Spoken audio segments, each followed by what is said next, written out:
दोस्तों, आज की जो सच्ची घटना मैं आपको सुनाने जा रहा हूं, इसे सुनकर आप भी रह जाएंगे हैरान। 15 सितंबर 2023 का ये वाकया है। एक महिला दरोगा अपने ही थाने के इंस्पेक्टर के सामने खड़ी हुई थी। काफी देर हो जाती है। मुंह से कुछ आवाज नहीं निकल रही थी, लेकिन आंखों में आंसू थे। महिला सब इंस्पेक्टर कुछ कहने की कोशिश करती, इससे पहले ही इंस्पेक्टर ने पूछा, क्या बात है, यहाँ इतनी देर से क्यों खड़ी हो? जैसे ही ये बात कही जाती है, महिला दरोगा के अंदर से आवाज निकलने लगती है। कहती है कि सर, बहुत हो चुका है, अब शोषण करना बंद कर दीजिए, अब बर्दाश्त नहीं होता। जैसे ही उस महिला दारोगा ने अपने ही थाने के इंस्पेक्टर से ये बात कही, इंस्पेक्टर को गुस्सा जाता है।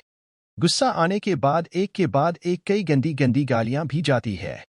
जब गाली दी जाती है तो महिला सब इंस्पेक्टर कहती है कि सर, आप समझ नहीं रहे हो, क्योंकि बात बहुत आगे बढ़ चुकी है। दरअसल तुम्हारा मेरे पेट में बच्चा पल रहा है। अगर ये बात जमाने को पता चलेगी तो बात बहुत ज्यादा बिगड़ सकती है, खराब हो सकती है। इसलिए अब इस मामले को यहीं खत्म कर दो। इस कहानी का दी एंड कर दो। जैसे ही सब इंस्पेक्टर की ये बात उस इंस्पेक्टर ने सुनी है, उसके बाद वो अपनी कुर्सी से उठता है। उठने के बाद महिला दारोगा को बहुत तेज के साथ उसके पेट में लात मारता है। जैसे महिला दरोगों के पेट में लात लगती है, बस जमीन पर गिर जाती है और वो वहां से उठने की कोशिश कर रही थी, लेकिन उठ नहीं पा रही थी क्योंकि उसकी तबीयत लगातार बिगड़ने लगती है। रोते हुए गिड़गिड़ाते हुए हाथ जोड़ दिए। कहती है, सर, अब बहुत हो चुका है, अब बर्दाश्त करिए। लेकिन जब उसकी तबीयत बिगड़ने लगती है, किसी तरकीब से वो सीधा डॉक्टर के पास पहुंचती है। डॉक्टर के पास जाने के बाद उसका उपचार शुरू होता है।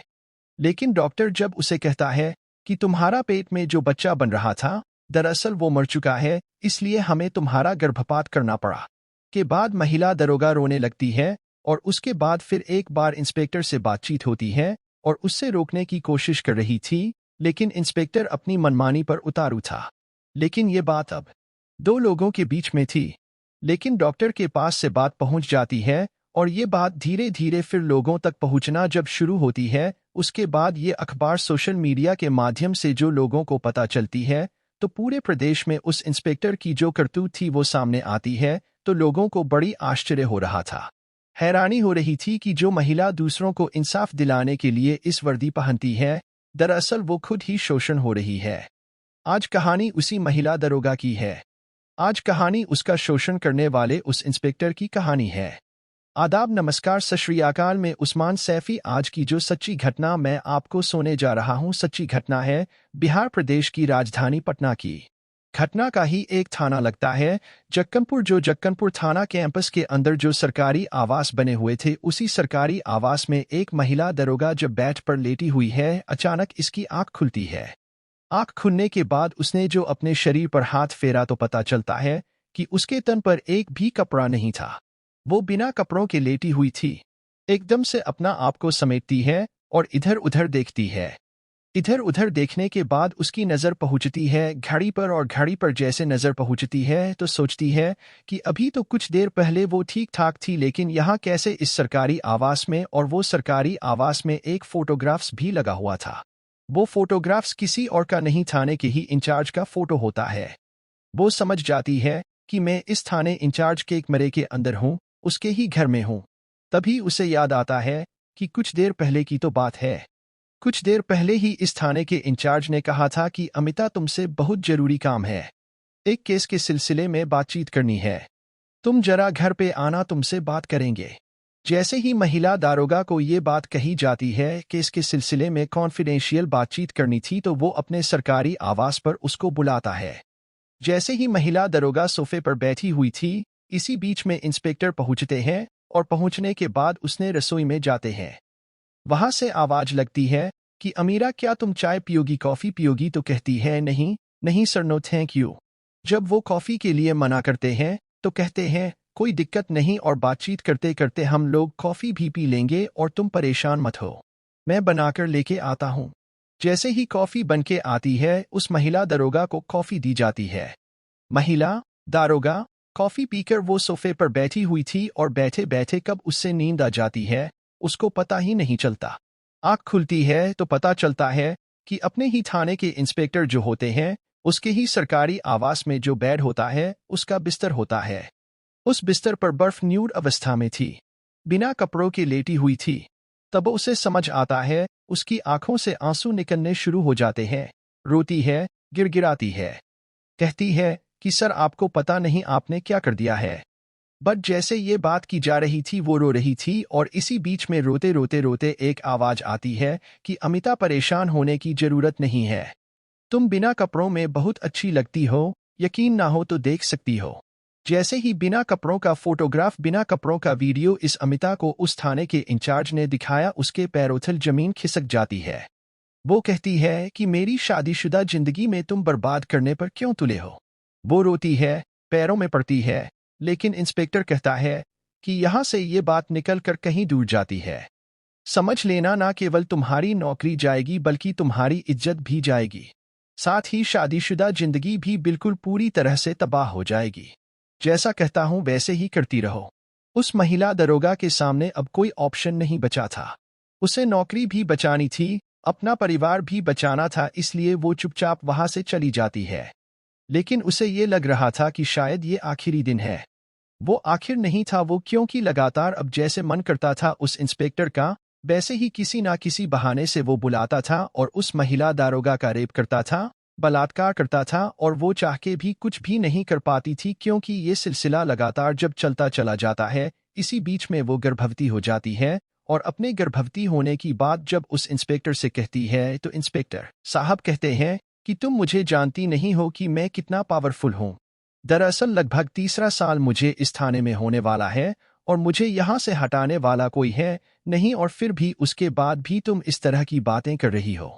तुम नहीं जानती हो कि मैं तुम्हें बर्खास्त करा सकता हूँ बड़े बड़े अधिकारियों से मेरे टर्म्स से। जैसे ये बात सुनिए, जब उसने कहा कि मैं तुम्हारे बच्चे की माँ बनने वाली हूँ, यानी कि तुम्हारी वजह से चुकी हूँ। जैसे ही उस इंस्पेक्टर ने ये बात सुनी, उससे गुस्सा आता है और उसे लात मारकर उसके बच्चे को गिरा देता है। वो उस महिला दरोगा के पास सारे सबूत होते हैं, लेकिन यहां से उसने सोचा कि अब तक चलो जो भी है सब कुछ ठीक, कोई दिक्कत नहीं है, यहीं से बर्दाश्त करते हैं। हो सकता है कि आगे जो दिक्कत परेशानी हो कभी ना आए। लेकिन उस इंस्पेक्टर की मनमानी कम नहीं हो रही थी।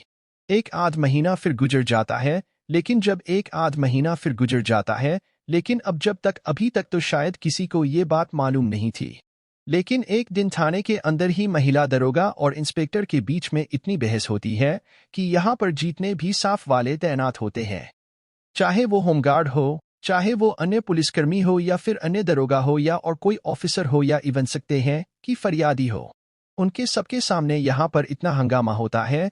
और उस हंगाम के बीच शुरू से लेकर आखिर तक की पूरी कहानी इंस्पेक्टर की सबके सामने मुजुबानी महिला दारोगा बता देती है। और जैसे ही महिला दारोगा ये सबके सामने बताती है, उसके अंदर ना जाने उस दिन कहाँ से इतनी हिम्मत आई थी। काश के उसने जो पहले दिन ही अपनी हिम्मत दिखाई होती है और अपने आबरू को लूटने से बचाया होता, तो शायद ये इतनी लंबी कहानी बनती ही नहीं। जब वो शोर मचाती है, उसके बाद इंस्पेक्टर को लगता है कि बात कहीं खराब ना हो जाए। इंस्पेक्टर ने मौका पाते ही 30 नवंबर 2023 को यहां से 6 दिन की छुट्टी के लिए जाता है। कहता है कि मैं 6 दिसंबर 2023 को वापस आ जाऊंगा, लेकिन वो आता ही नहीं है। उसके बाद वो थाने से लगातार गायब रहता है।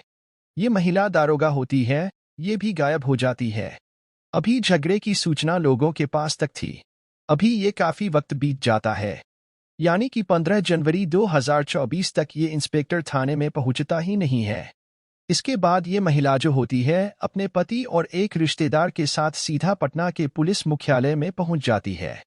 वहां जाकर पूरी कहानी बयां कर की जाती है, जो उच्च अधिकारी होते हैं। उच्च अधिकारियों ने ये बात सुनी, उन्हें लगा कि एक इंस्पेक्टर आखिरकार ऐसा कैसे कर सकता है। तभी आदेश दिए जाते हैं SC/ST थाने को। जब आदेश दिए जाते हैं, इस महिला की तहरीर ली जाए, उस पर मुकदमा दर्ज किया जाए और इस मामले की उच्च स्तरीय जांच की जाए। यदि जांच में जो भी दोषी होगा, उसे दोषी को किसी भी कीमत पर बख्शा नहीं जाना चाहिए। जब इस तरह की बात थी, ASP सदर होती है सिटी सहरावत, साथ ही SP भरत सोनी मिलकर इस प्रकरण की जांच करना शुरू कर देते हैं। और जैसे ये घटनाक्रम सोशल मीडिया पर वायरल होता है, लोगों को पता चलता है कि जिस महिला ने वर इसलिए पहनी थी ताकि दूसरी बहन बेटियों को वो इंसाफ दिला सके, लोगों को इंसाफ दिला सके, वो खुद ही शोषण का शिकार हो रहे हैं। तो वाकई ये अपना आपने इसकी बड़ी चर्चा होती है। और इस थाने की जक्कनपुर की, यानी कि पटना शहर के अंदर टोटल मिलाकर 67 थाने होते हैं। उसी 67 थानों में एक जख्म थाना भी होता है। और इस जख्म थाने के जो इंचार्ज होते हैं इस तरह से शोषण कर रहे थे, लेकिन इसी बीच में मामला ज्यादा तू न पकड़े। इसीलिए इस जक्कन थाने से इस इंचार्ज का, जो कि पिछले लगभग 2.5 से 3 साल के आसपास यहाँ पर हो चुके थे, उसको रातों रात इसका ट्रांसफर सहरसा एक जगह लगती है, जरा लगता है वहां पर कर दिया जाता है। और सहरसा में जाकर वो अपना मुझ पाने की कोशिश कर रहे थे। बताते ये भी है कि मीडिया गर्मियों ने जब इंस्पेक्टर साहब से बातचीत करने की कोशिश की तो इंस्पेक्टर साहब ने फोन ही काट दिया, फोन बंद कर लिया और मीडिया गर्मियों से बातचीत करने की कोशिश नहीं की। हालांकि इस पूरे मामले में एएसपी सदर सहरावत और साथी भारत सोनी, जो एसपी साहब होते हैं, इस पर्यटन की जांच कर रहे हैं। उनका ये कहना है कि हम इस मामले की जांच कर रहे हैं, एक एक पहलू को देखेंगे, परखेंगे और जो भी सबूत होंगे कम से कम समय में जुटाने की कोशिश करेंगे। पूरा का पूरा मामला कोर्ट में जाएगा। कोर्ट इस मामले में जो भी इस आरोपी के खिलाफ सजा करेगा उसके बाद सजा दी जाएगी। साथ ही अगर यदि ऐसा भी हो सकता है कि महिला दारोगा कभी इसमें कुछ रोल नेगेटिव हो सकता है, तो इसलिए अभी जांच से पहले हम कुछ कह नहीं सकते। लेकिन जो भी महिला ने जिस तरह से अपनी बात बताई है उस तरह से लगता है कि महिला की बातों में पूरी तरह सच्चाई है और उस अधिकारी ने अपने होते का, अपने पद का फायदा उठाते हुए, दुरुपयोग करते हुए इस महिला के साथ लगातार ऐसा कर रहा था, जो सच्चाई ये पुलिस की जांच के बाद ही स्पष्ट हो सकेगा। लेकिन जो भी हुआ है वो वाकई गलत हुआ है। दोस्तों, इस पूरे घटनाक्रम को सोने का उद्देश्य किसी को परेशान करना नहीं है, किसी का दिल दुखाना नहीं है, बल्कि आपको जागरूक करना है, आपको सचेत करना है, आपको बताना है कि जब भी किसी के साथ शोषण होता है पहली बार में पूरी पुख्ता, पूरी ईमानदारी के साथ आवाज उठा दी जाए। अगर उस आवाज को नहीं उठाया गया तो फिर आपका लगातार बार बार शोषण होता चला जाएगा, वक्त बीतता चला जाएगा और जब बहुत डोर पूरी तरह से टूटने की नौबत आएगी तब जाकर शायद आँख खुलती है, लेकिन तब तक बहुत देर हो चुकी होती है। जाते जाते हापुड़ के रहने वाले प्राची सूद है, आज इनका जन्मदिन है। साथ ही पलवल की रहने वाली है हिमाशी कुमारी, आज इनका भी जन्मदिन है। छत्तीसगढ़ की रहने वाली है जमुना, आज इनका भी जन्मदिन है। मुजीब कुरैशी है, आज इनका भी जन्मदिन है। इन सभी को जन्मदिन की ढेरों सारी शुभकामनाएं, बहुत बहुत मुबारकबाद। साथ ही असम के रहने वाले हैं हितू, उनकी पत्नी है दीपांजलि, आज इनकी शादी की सालगिरह है। इनको शादी की सालगिरह की बहुत बहुत शुभकामनाएं, बहुत बहुत मुबारकबाद है। साथ ही कुछ लोगों ने नाम लेने की अपील की है, जिसमें चांदनी गुप्ता, प्रेम सिंह, मोहम्मद साजिद, मोहम्मद असगर आजमी, सोनू कुमार, रफीक खान, धनपाल वर्मा, नवीन कुमार, मानसी साहू, शकील सुरेंद्र कुमार, अभय त्रिपाठी, अरबाज हुसैन, साबिर गुज्जर।